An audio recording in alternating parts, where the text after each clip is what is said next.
Well, it's very nice to have you here for Traction Thursday. Welcome. It is my pleasure to introduce a face and person that's familiar to many of you. Let's please give Phyllis Khare a warm Traction Thursday welcome.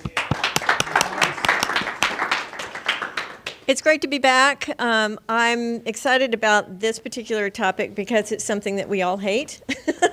We all love to hate email, right? Show of hands, how many people hate email? Just about everybody. Okay, but here's the thing. Raise your hand again if you own your own business right now. Okay. Keep your hand up. Keep your hand up. How many of you think that your business will still be around, not necessarily you, but your business will still be around in 5 to 10 years? Okay, now put your hands down. The kids that are 12 years old right now will be your customers in 10 years. Now, the kids who are 12 right now really do not like email. And the reason they don't like email is because their teachers at school send them their assignments through email. So their brains are getting trained that email means work I don't want to do, right? But they are fluent text messaging. So your marketing going forward, you actually have to span both of these things, email marketing and text messaging, sorry. But that's really kind of your assignment, really, if you're going to be marketing to your customers today that do use email and the ones in the future who will be using mostly text-based marketing. So I want to tell you a little quick story, and just like last time, I want this very interactive. I want to answer your questions and really focus in on that.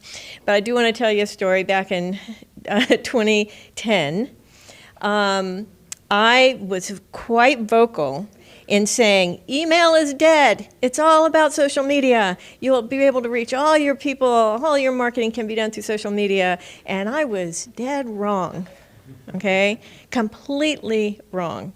Now, and like I said in the last meeting, if you send out a post on social, maybe 3 to 7% of your audience will actually see the post. Whereas if you send out an email, you can have anywhere from 30 to 40 to even 50% open rates. So where you put your time seems like it should be better spent over in the email sector. But you can't grow your email list unless you use social media.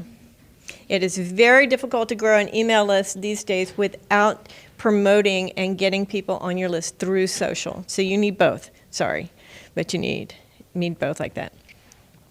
I want to go through a few things, but I'm going to set this up so we're all sort of on the same page. When somebody opens up their email, they're not like business owners. Business owners pretty much open up their email every day, and they look at it 3, 4, 5, 6, 10 times a day. If it's more than 10, we have a problem. We can talk about it. But normal people don't do that. They don't do that. They remember they have email every 2 or 3 days. And then they go in and they see they have 4,000 messages, and they get very discouraged and they close it up, right? That's a very typical experience for a potential customer for you, is they are not into inbox zero, they are not, they open email to see quickly they scan through. Now, in that scan, the only way they're going to open up your email is if 2 things happen. They remember who you are and your reputation with them is good, and the subject line has a quality to it that makes them want to click it open. So we're going to talk about that, what that is, what makes a person click open. But I want you to think about your own behavior when you go through email. When you're scanning through email, are you the same way? Do you scan, if you go, oh yeah, I remember them. If you don't remember them, you're going to look at that subject line, and unless it grabs you, you're not going to open it. You're more or less going to delete it. Or I am in Inbox Zero Club, by the way, and it gets deleted. So these are the 2 things you have to master if you're going to use email marketing properly. It's people have to have a good feeling about you, and whatever you say in the subject line has to catch them. All right? So it turns out that there are just a few things that you can do. It's almost like a checklist. Like They have in social media marketing, and I think I talked about this last time, if it's not highly informative or highly emotional or highly funny, people won't look at the post, right? Or they won't share the post. In email, they won't open it unless the subject line falls into one of these categories. And I've actually put all of this on the website I have for you guys. I'll put it up on the board in a little bit and in the resources. So, does it activate curiosity? This is a reason why a lot of subject email lines are questions. Did you know there's a bug on the top of the ocean? Like, what? Okay. So that makes me curious. If you can engage curiosity, you can get higher email open rates. Is there urgency or scarcity? As much as I hate urgency and scarcity, for some dumb reason, it works with the human psychology. 2 days left, 3 more in stock. I hate that stuff, but it's there, and especially for digital marketing, when you have an unlimited supply of something digital, to say there's 4 left is just outright lying, and it's very, very bad. But if you have physical products or physical things that actually do only have 3 left, then you are allowed to say that in your subject line. Exclusivity. So if it's like, if you own a dog, you can get this discount. So only dog owners are allowed in this one. So if you make bread, you can get this discount. If you live in Fairfield, this is available for you. Something that's exclusive to either your location or your life and what you do in your life. Sales and discounts are one of the biggest things you can put in a subject line. And be straightforward in those sales and discounts. 10% off. Now, here's the thing. A lot of email providers provide free, built-in, what's called a spam checker. So let's say you build your email and you've built your subject line and you've built your thing. You can click a button and it will scan through and give you a spam score. And they want you to be, the one that I use has to be under 2. And what happens is if you get over 2, most email systems will not deliver your email to the person. So, and what can activate it is if you have a subject line that says, "Hurry now!" exclamation point. "Do you love dogs?" question mark. If you have an exclamation point and a question mark in your subject line, it's considered spam. If you have something in your email that promises high income or high money or discounts that's unbelievable, like 85% or something, then that will trigger the spam checker. So there are certain rules about what you can put in that subject line so that you don't activate that. Phyllis, Yes. a question on that. Yes. Are there online resources where if I wanted to just a refresher on the exact terms, is there a website or a resource or a prompt that I could type in to get that? Yeah, if you want to do it with AI, you can do it with AI too, which I'm going to actually demonstrate in just a little bit. Perfect, thank you. But yeah, there's definitely, because it's pretty baked in now, what's considered spam. Except that, I have to tell you, Microsoft, what the heck is going on with Microsoft? Okay, so here's the thing about Microsoft, what it did end of December, like right before the holidays, is it decided to change what it considered spam, because they were trying to cut down on spam emails during the holidays. So anything coming into Outlook that had been delivered to Outlook for, I don't know, years, they decided nope. And they deregulated those particular email suppliers. And so a lot of email did not get delivered over the holidays. And if you noticed a drop in your email open rates or your email deliverables, it might be because of those Outlook emails. Sorry, I'm not used to holding a microphone, sorry. So anyway, that can also cause problems when an outside source decides to change the rules without telling anybody. Entertainment and humor, also in a subject line, always gets people curious. People are curious people and they want to know what Brad Pitt's doing today. I don't know. Seasonal and event-driven content, like if you have something coming up and people are used to attending your events, it's that in the subject line. Don't beat around the bush. Just say, our festival is this week. It's Saturday at 10 o'clock. Put it in the subject line. People will open that up. Also, fear of missing out. So FOMO, fear of missing out. If you put in the subject line things that activate FOMO, people want to see what they're missing out on. So if you have a subject line that says, if you're not in Cincinnati this week, you will miss out on the concert of the year. Okay. And that will activate an open rate. So when people open an email, that's called, tracked as an open rate. Then in your email itself, and just so everybody's on the same page, if somebody clicks something on your email to go somewhere, that's your click-through rate, right? So a lot of people have emails where there's no click-through. There's nothing for them to do. You really should have at least one click in your email to either something that's going to help them, educate them, or allow them to purchase something. In every email. Don't just do like we used to do like with bloggers, is just tell a story on the email and just leave it there.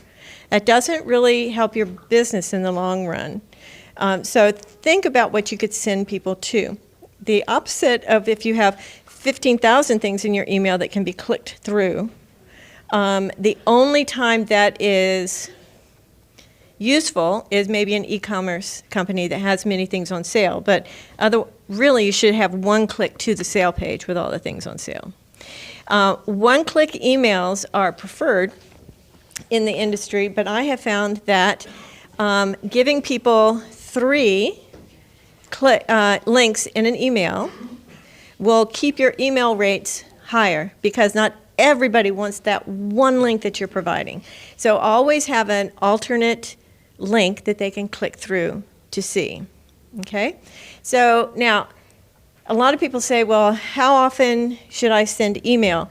So I just want to show of hands, how many people send an email, a regular email out at least once a month? How many people send it out twice a month? How many people send it out weekly? Good for you. Good. So sending out, how many people send it out daily? All right, I have a client that does daily. And the reason for that is every day in that email is a link to his blog where he has Mediavine, which is the ad program. So every day that we don't send people to his blog, he loses $400 in daily income from ads. So every day we send an email. Now also in that email is the link to the blog. Also, there's generally a link to his e-commerce store, which he sells on the regular. Hello. And then, hello. Is that one of the offices, you think? Oh, is it you?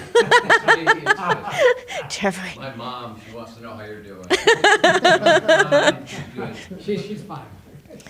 The other links go to e-commerce because somebody might not be interested in the blog, but they are interested in buying an ebook.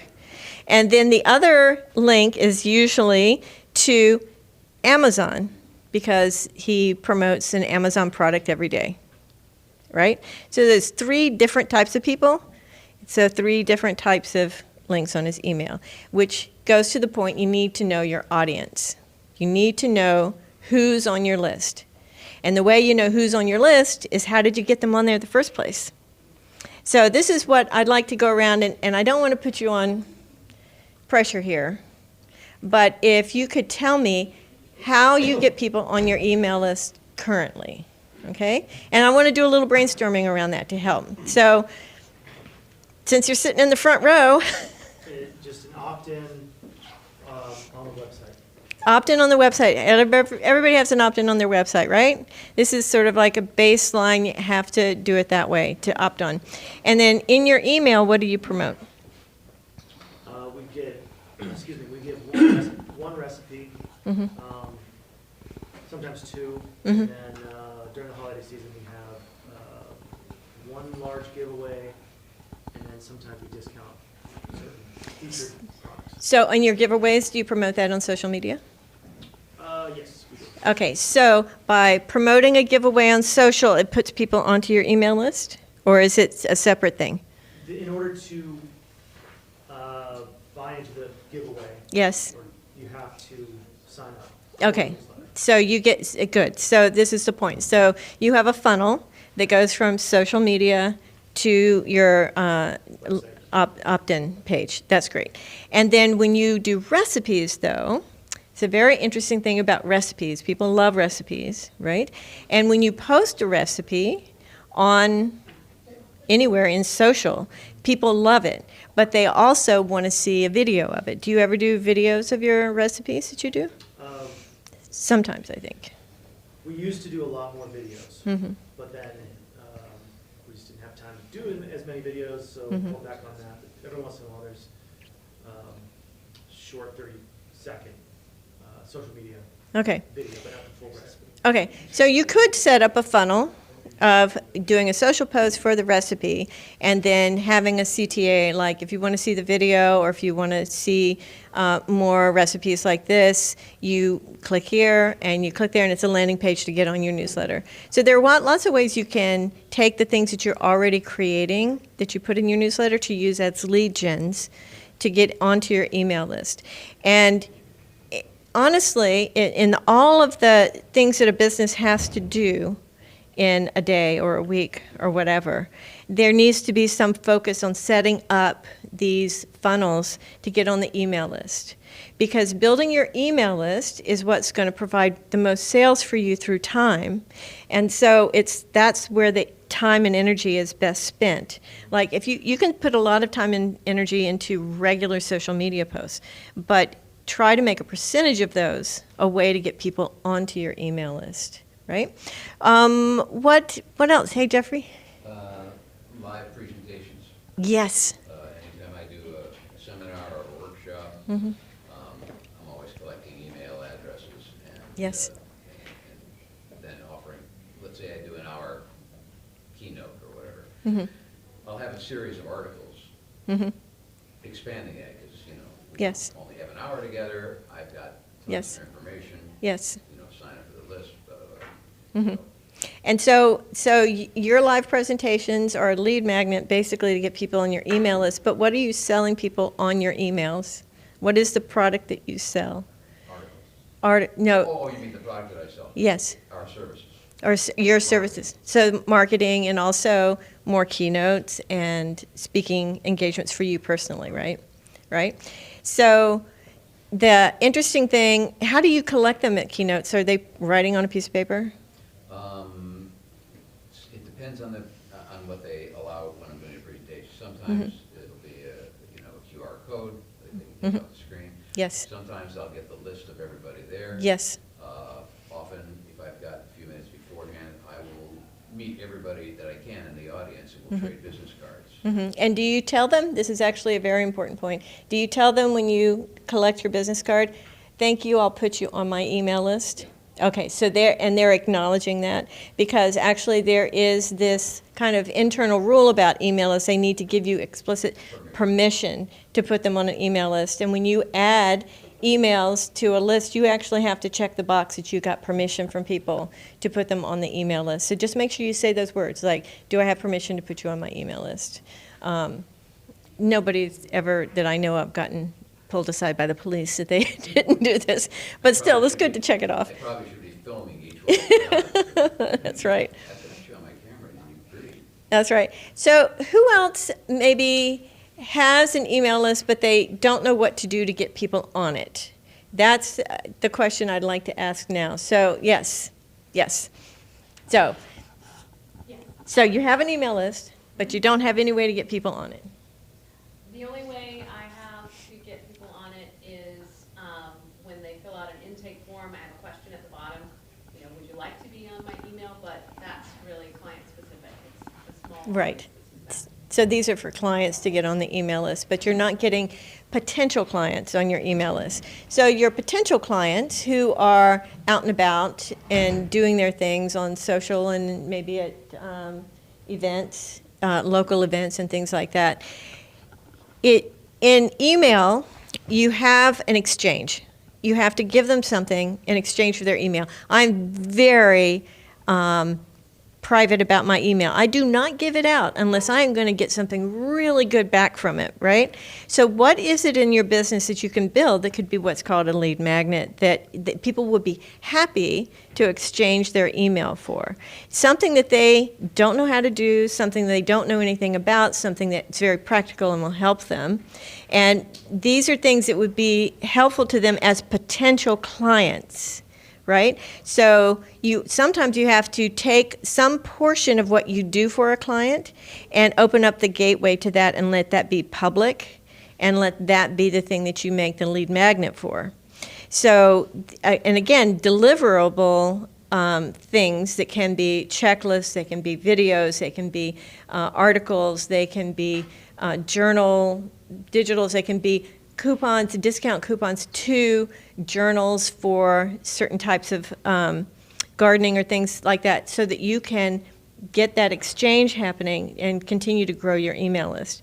It's very important to not just post this once. Hey, I got 50% off my gardening journal, right? You post that on the regular, so that, because like I said, social is only going to show it to 3 to 7% of the people at any one time.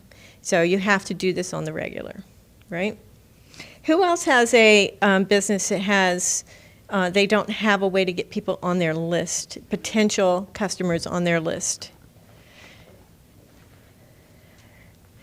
I know that the new social media company here, with the done-for-you services, are you developing your own email list of potential customers right now? Of course, yeah. Yes, so how do you get them on your list? We use HubSpot for our CRM, so Yes. that's one way where we capture a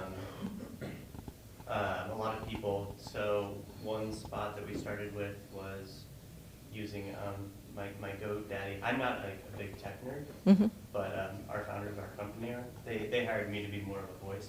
Yes.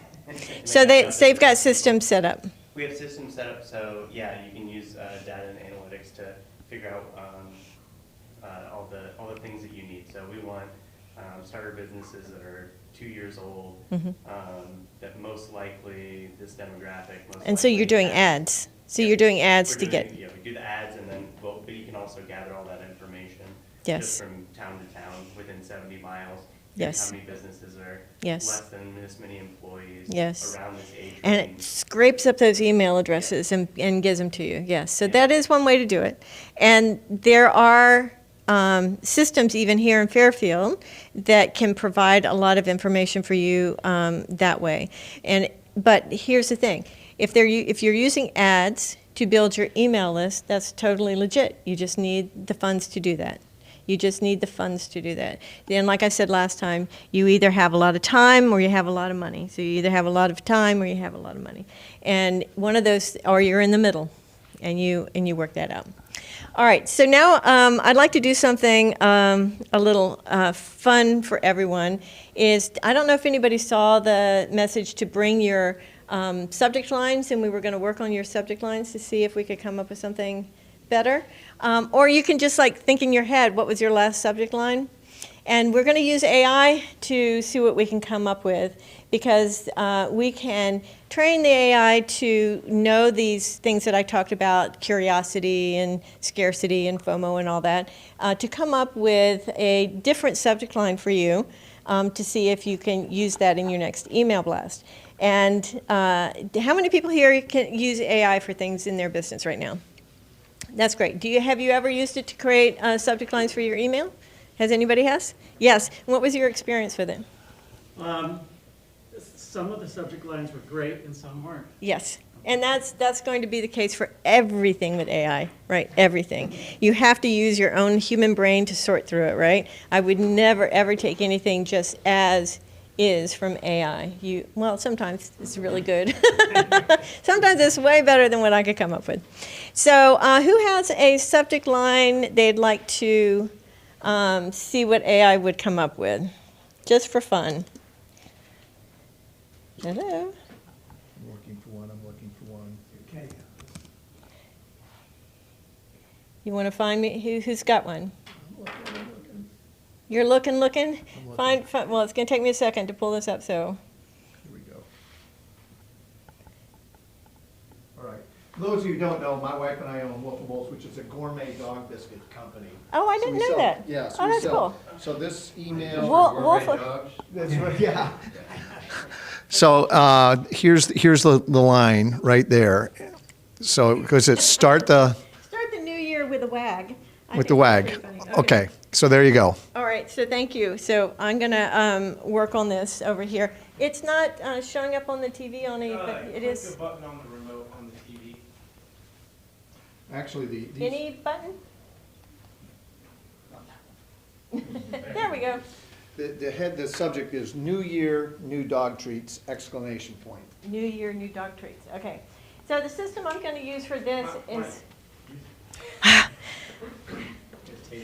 I want the little thing on your lapel. I want that thing. All right, so the thing that I'm going to use is a system called Magi, and the reason I'm going to use it is you can see up here I can choose between all the different AIs that we have over here. So I use Claude a lot. You can use Gemini, you can use GPT, you can use Grok. Grok has a lot of, sometimes comes up with the best stuff. So I tend to like to start with Grok and see if I can come up with something. And then here, this is called a persona, and I can change the persona to be anything I want. Usually when I'm building something for social media or for email, I choose the expert copywriter because it has a kind of flair to it and makes it. But if you're just using ChatGPT, you have to set that up. You have to say, you're an expert copywriter. You have a funny sense of humor. You whatever. You have to train it to what you want it to be. But I have this already set up for expert copywriter.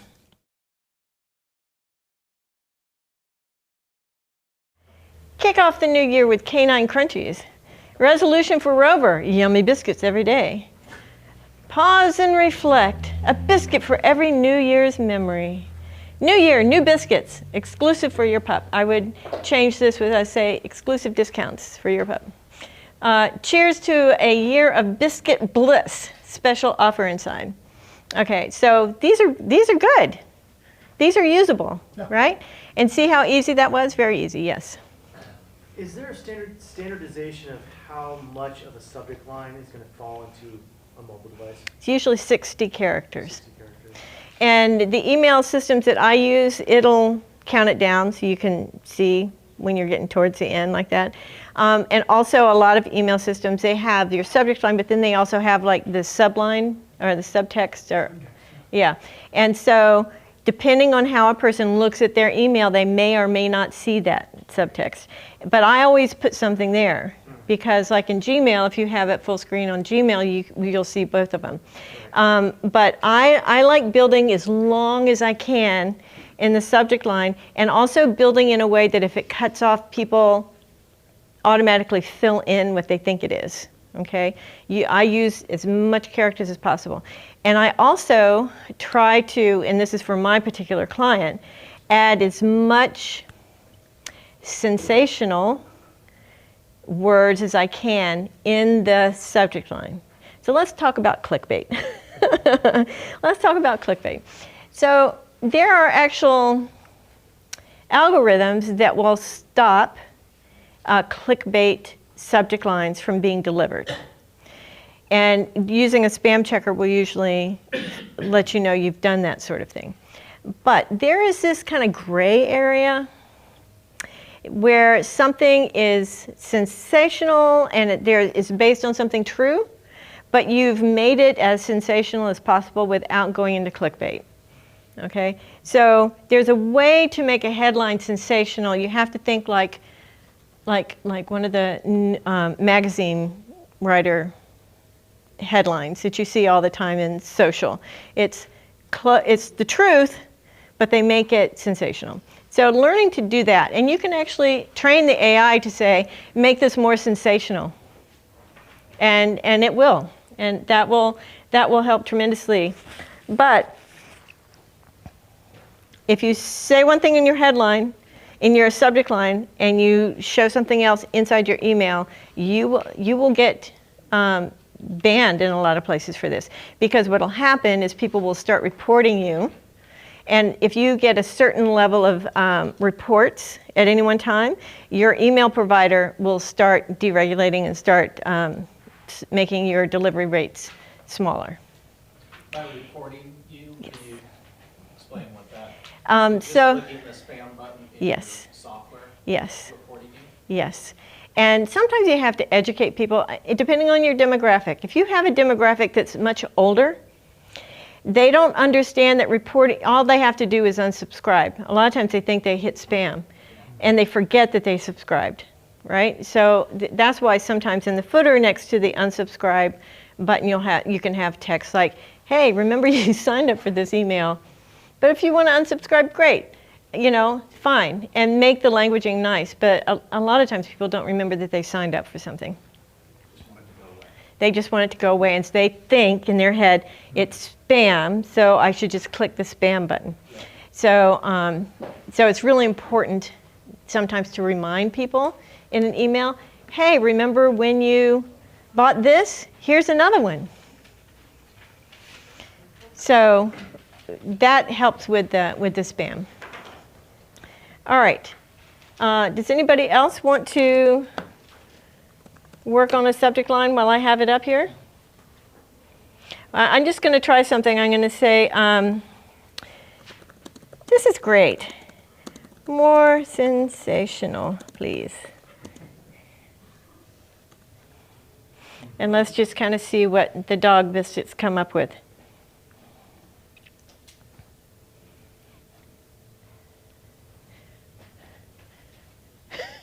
Okay. So some of these are actually pretty good. You can work through this. Bark the Herald biscuits. Some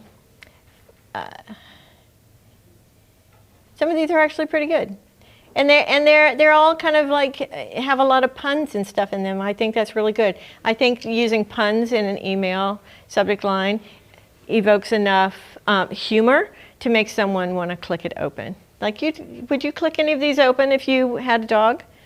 Like some of them? Yeah, you would. I think you would.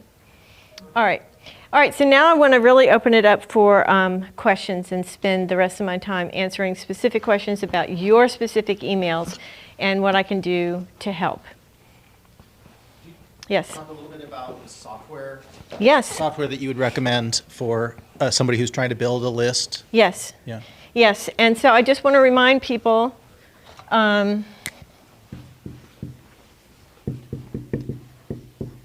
Professor Phyllis, it's resources for Fairfield.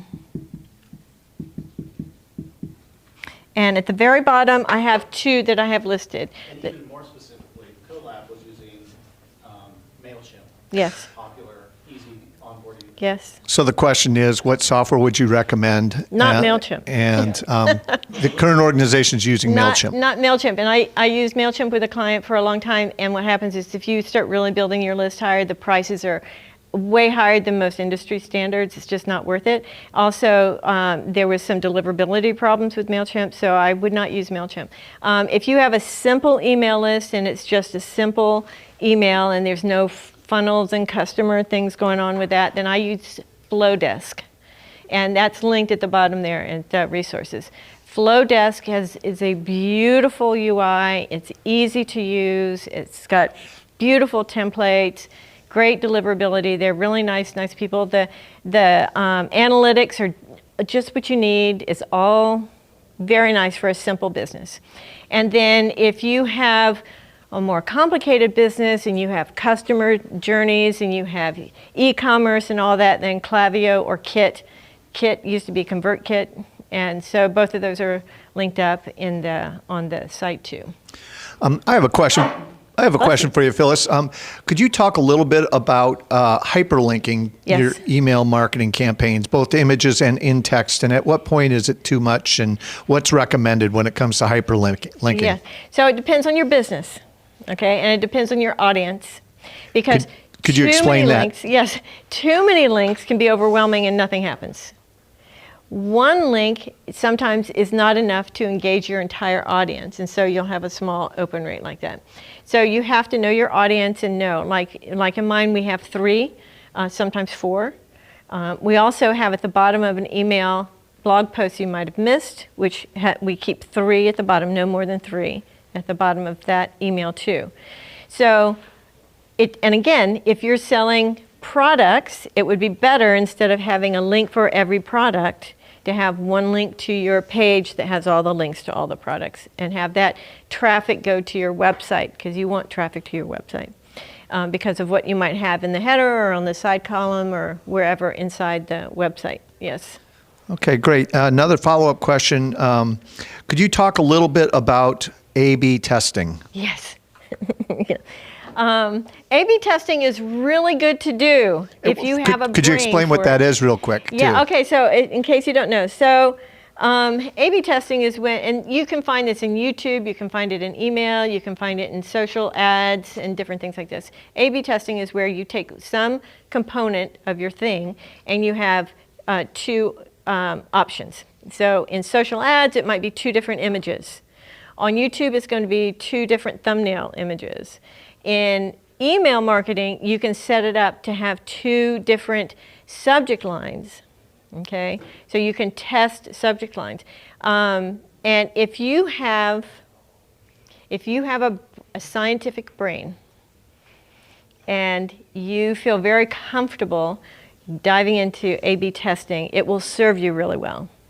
If you do not have a scientific brain and you don't want to spend the extra time to set up a test, it will just frustrate you and be very challenging. Or you could just hand this off to somebody who does have a scientific brain and do it, because it's very helpful. You can also do like a poor man's A/B testing, which is if you send out an email, you can send it again to the people who did not open it the first time with a different subject line. And then that way you actually get, a lot of times you'll get up to another 30% open rate that way. So that I would do on the regular in case you're not comfortable with just straight up A/B testing. So we randomize 10% of all of our email campaigns would be a test, both on subject line and then also content in the email. That's great. And then once we realize, and it's kind of like a horse race. When we see one outperform the other, we embrace that for the main email next time and find another option to test with 10%. Yes. But it does take some effort to track those response rates and Yes, it does. swap it in and out. It's a job. It's a job to do that. But I want to actually talk about something we talked about a little while ago, and that's cleaning your list. How many people have never cleaned their email list? Okay, so cleaning an email list basically means that you set up parameters that say something like, remove all the emails that people who have not opened up an email in the last 90 days or whatever amount of time that you want to designate. And it will take all of those email addresses and delete them off your list. And what will happen is your next email that goes out, your open rate percentage will be way higher because you have less people, and these are the most engaged people. And so your percentage of open rate is going to be higher, and your click-through rate is going to be higher. Now, some people say, but I worked hard to get those emails. I can't let them go, but those people are not serving you anymore. They're not opening. They do not care about your stuff. It's okay to let them go. They can always come back on if they find something in the socials that they really like. Yes? Yes, bounces. So if something is bouncing, basically that means that either the email system that you were using, like Outlook, has decided not to show your thing, and it shows as bounced. It's tried to deliver it, but it was disallowed. Okay? And deleting those emails that are tagged as bounced will also increase your open rate. Yeah. Yeah. Yeah. They're non-existent. Yeah. Yeah, exactly. So I think this is a rather naive question, but Oh, it's okay. Bring it up. so because I haven't used any of these platforms previously, I'm guessing that these new terms for me, like click rate, open Yes. rate. They're all available through some kind of tracking software? Yeah, built into the system. So Flowdesk? Yes, Is that- Flowdesk. Oh, okay, I get it. I can, if you want to see, I have a small Flowdesk account that it's so pretty. I mean, the UI is so pretty on that thing. When you have an email, you can just click a thing and it pulls up your open rate, your click-through rate, your unsubscribe rate, right? So it can tell you the 3 most important things you need as an email provider. Yes. Do you have any quick tips on migrating an email list from one software to another? Oh, God. Best process? You're going to lose some people, right? Oh my God. Okay, so migrating is like, oh my gosh. Okay, breathing. Because I have gone through some migrating nightmares. Okay. You have to, before you do anything, go to the system that you want to use and you have to ask them certain questions. You're like, hey, I want to move my list to you. A lot of these people on this list came to us from Facebook and we added them manually. Can they be imported? Because they don't have the internal check that they were uploaded or they registered properly by saying I want to be on the email list. And this new provider might say, oh no, we won't take any of those. So if you have 50% of your email list is people that have gotten on your list from Facebook from like joining a group or something, you might lose your half of your list in that migration. So you'll have to download all those Facebook people and then make sure that you are legally able to upload them to the new system. It is that internal rule about people have to give permission to be on your email list is challenging in a migration. So, and there's a whole bunch of other things too. So just don't do it until you feel completely comfortable with the new system that you're going to be able to migrate everybody over. Everybody over. Yes. What are your thoughts about Constant Contact? I particularly am not fond of Constant Contact because I don't like the way it looks when it's delivered. I don't like it feels very 90s to me.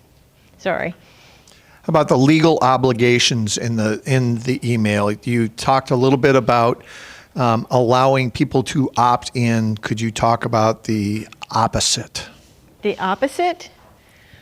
So I send you an email marketing campaign. Yes. At the bottom, there should Yes. be. Could you talk about that? Okay, so when you use a system like Flowdesk or ConvertKit or all of that, when you set up your account, you have down at the footer of every email the ability to unsubscribe.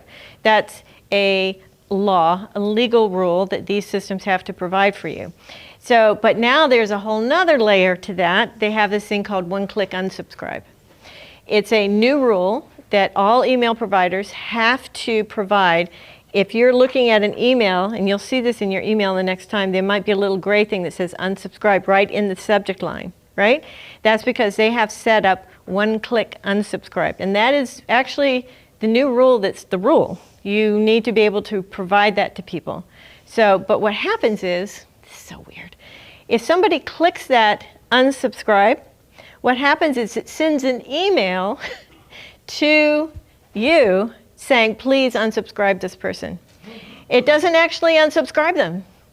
You have to now manually go and unsubscribe them. It's like the dumbest system. It's so much easier for them to just unsubscribe themselves at the bottom of the footer of an email because that works properly and without your intervention.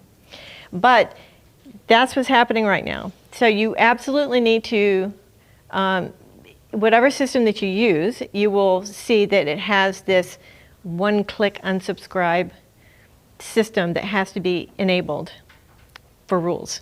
Okay, I'm a small business and very unsophisticated, and I have my email addresses all in an Excel spreadsheet, and I want to do an email campaign to my 75 customers. Yes.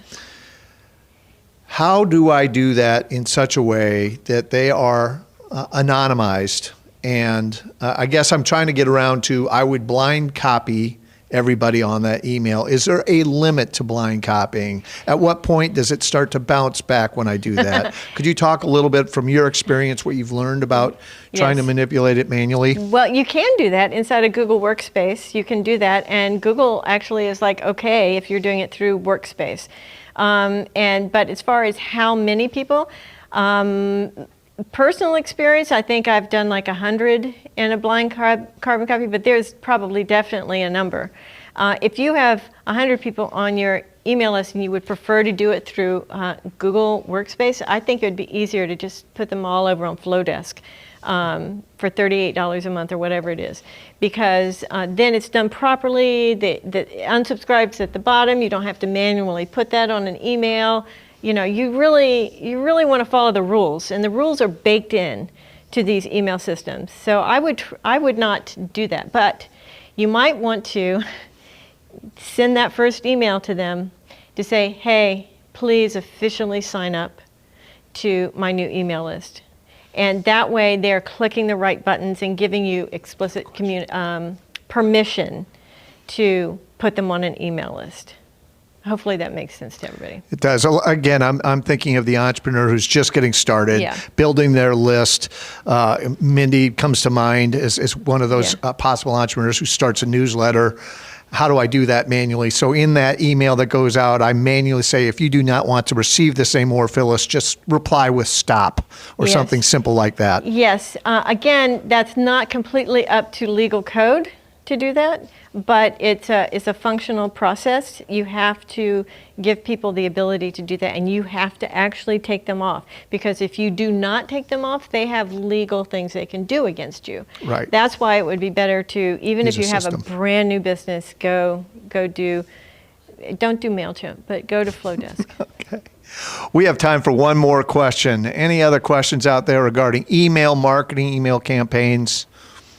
Everybody thinks they can get away with things until they can't get away with things. It's like what all I got to say. Yes. Go for it. It's not a question, but it's a comment. It goes way back to the beginning of your pen. It's all right. It's not really a question, but a comment, which goes back to the beginning of your discussion where you mentioned texting. And you mentioned open rates with, social media and email, but you're probably aware of the open rate in texting, which is phenomenally higher than any of those. Yeah, so in the very beginning when we talked about how you need to master email marketing and then also text marketing. So here's the thing, there's two types of text marketing, and that's e-commerce, which everybody knows, hey, your thing's been delivered, hey, it's coming, and that's delivered as a text message. Or they'll do promotional things, but they'll always, hey, reply stop if you don't want it, right? So that e-commerce is like one layer, but marketing layer is something, again, you still have to get permission to text a person. You still have to give them a way to opt out of it.